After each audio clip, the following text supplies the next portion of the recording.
রাতের ডিনারের আয়োজন করছি। হাঁসের গোস্ত রান্না দিয়ে শুরু করব। হ্যালো, আসসালামু আলাইকুম। আমি Dulali Sajia from nature life with Dulali Sajia থেকে বলছি। প্রথমে এলাচ, দারচিনি এবং তেজপাতা দিয়ে সরিষার তেল দিয়ে তারপর পেঁয়াজ দিয়েছি। পেঁয়াজগুলি ভেজে নিচ্ছি। আর আপনারা কে কোনখান থেকে দেখছেন অবশ্যই কমেন্টসে জানাবেন, এবং কেমন লাগছে আমার ভিডিওটা অবশ্যই না টেনে পুরো ভিডিওটা দেখবেন। এখানে আমি 2 চামচ আদা পেস্ট ও 1 চামচ রসুন পেস্ট দিয়ে দিয়েছি, দিয়ে ভালো করে কষিয়ে নিচ্ছি। এবং আমি একটি পাত্রে 1 চা চামচ জিরা গুঁড়ো, 1 চা চামচ ধনে গুঁড়ো, 1 চা চামচ হলুদ গুঁড়ো এবং 2 চা চামচ মরিচ গুঁড়ো, স্বাদ মতো লবণ এবং হাফ চা চামচ গরম মশলার গুঁড়ো নিয়ে নিয়েছি।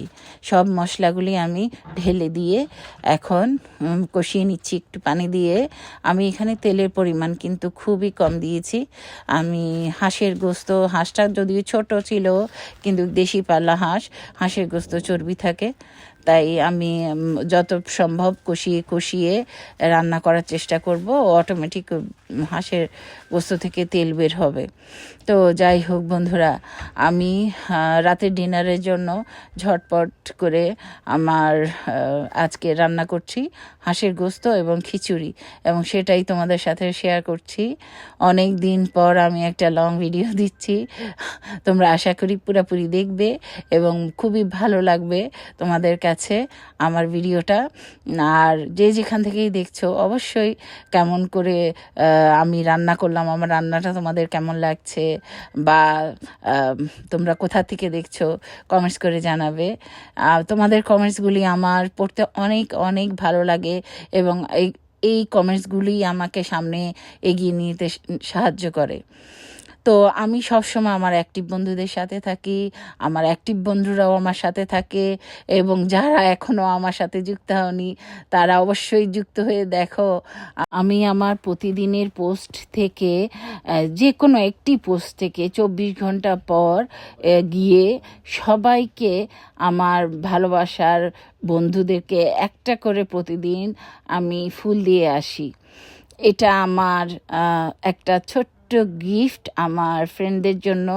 তো আমার ইউটিউব চ্যানেল বা আমার ফেসবুক পেজ যে যেখান থেকে দেখছো অবশ্যই আমার সাথে থাকবে এবং কমেন্টস করবে এবং শেয়ার করবে। প্লিজ প্লিজ প্লিজ শেয়ার অবশ্যই করবে। এখানে আমি 2 কাপ চাল এবং 1 কাপ মিক্সড ডাল নিয়ে নিয়েছি ধুয়ে। এরপর এতে হাফ চা চামচ আদা পেস্ট, হাফ চা চামচ রসুন পেস্ট, কাঁচামরিচ, আধা চা চামচ হলুদ, স্বাদ মতো লবণ এবং সামান্য তেল দিয়ে একসাথে ভালো করে মেখে, একটু পেঁয়াজও দিয়েছি, দিয়ে গরম মশলা একটু একটু দিয়ে এলাচ দারচিনি দিয়ে মেখে গরম পানি দিয়ে বসিয়ে দিয়েছি। দেখো হয়ে গেছে ঝরঝরা খিচুড়ি। খিচুড়ি তো সবাই জানো, তাই আর বললাম না। আমি নিয়ে নিয়েছি সালাদ, ডিম ভাজা, আচার আর হাঁসের গোস্ত। দেখো কত সুন্দর হয়েছে রান্নাটা। এভাবেই আমার রাতের ডিনারের প্রস্তুতি আমি করেছি। তো সবাই ভালো থাকবে। আজকের মতো আল্লাহ হাফেজ।